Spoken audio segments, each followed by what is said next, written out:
എല്ലാവർക്കും ന്യൂസിലാൻഡ് മല്ലുബ്രോ ബ്ലോഗിൻ്റെ പുതിയൊരു എപ്പിസോഡിലേക്ക് സ്വാഗതം. ഇത് നാട്ടിലെ നമ്മുടെ തട്ടുകട സ്റ്റൈലിലെ ഒരു ഫുഡ് കഴിക്കാൻ പോകുന്ന ബ്ലോഗാണ്. നമുക്ക് നോക്കാം നമുക്ക് എന്തൊക്കെ കിട്ടുമെന്ന്. അതിന് നേരെ ഹാമിൽട്ടണിലുള്ള സോൾട്ട് മാംഗോ ട്രീയിൽ നമ്മൾ ഈവനിങ് ആണ് പോയത്. നമ്മൾ നേരത്തെ ഒരു ബ്ലോഗ് ചെയ്തിട്ടുണ്ടായിരുന്നു, നമ്മൾ ലഞ്ച് കഴിക്കാൻ പോയതിൻ്റെ. പക്ഷെ അന്ന് ഭയങ്കര റഷായിരുന്നു. പക്ഷേ ഇന്ന് അങ്ങനെ തിരക്കൊന്നും കണ്ടില്ല. നേരെ ചെന്നപ്പോഴത്തേക്കും നമുക്ക് ഇഷ്ടംപോലെ സീറ്റുകൾ അവൈലബിൾ ആണ്. നമ്മളത് നോക്കി എവിടെ പോയി ഒരു സീറ്റ് കണ്ടുപിടിച്ചിട്ട് നമ്മൾ ഓർഡർ ചെയ്യാനുള്ള രീതിയിലേക്ക് റിസപ്ഷൻ അവിടെ വെയിറ്റ് ചെയ്യുവാണ്. ആരും കാണുന്നില്ല. നമ്മൾ കോൾ ബെല്ലടിച്ചു. കുറച്ച് നേരം നിന്ന് കഴിഞ്ഞപ്പോഴാണ് അവിടുത്തെ ഷെഫ് അതിന് ഉള്ളിൽ നിന്ന് ഇറങ്ങി വന്നത്. നേരെ ഡിജിറ്റൽ കാർഡ് ഓപ്പണാക്കി ഡിജിറ്റൽ ഡിസ്പ്ലേയിനകത്ത് നമ്മുടെ നാട്ടിലെ തട്ടുകടയിൽ കാണുന്ന ഒരുമാതിരിപ്പെട്ട സാധനങ്ങളൊക്കെ ഉണ്ട്.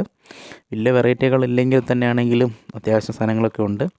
ഇപ്പം കപ്പ അതേപോലെ അപ്പം അങ്ങനെ സാധനങ്ങളൊക്കെ മിക്സ് ആയിട്ടുള്ള സാധനങ്ങൾ നമ്മളത് ഒന്ന് ട്രൈ ചെയ്തില്ല. നമ്മൾ ആസ് എ ട്രഡീഷണൽ നമ്മൾ ബിരിയാണിയും പൊറോട്ടയാണ് ഓർഡർ ചെയ്തത്.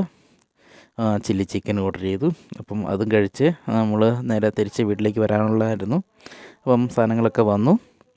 അപ്പം കഴിച്ചു. നല്ല ക്രിപ്സി ആയിട്ടുള്ള പൊറോട്ടയായിരുന്നു. അതേപോലെ ചിക്കൻ ആണെങ്കിലും കുഴപ്പമില്ല, നല്ല അത്യാവശ്യം സോസൊക്കെ ഉണ്ടായിരുന്നു. ബിരിയാണി ആണെങ്കിലും അത്യാവശ്യം ക്വാണ്ടിറ്റി ഉണ്ടായിരുന്നു. നേരെ കഴിച്ച് നേരെ വീട്ടിലേക്ക്. വീഡിയോ ഇഷ്ടപ്പെട്ടിട്ടുണ്ടെങ്കിൽ ലൈക്ക് ചെയ്യുക, സബ്സ്ക്രൈബ്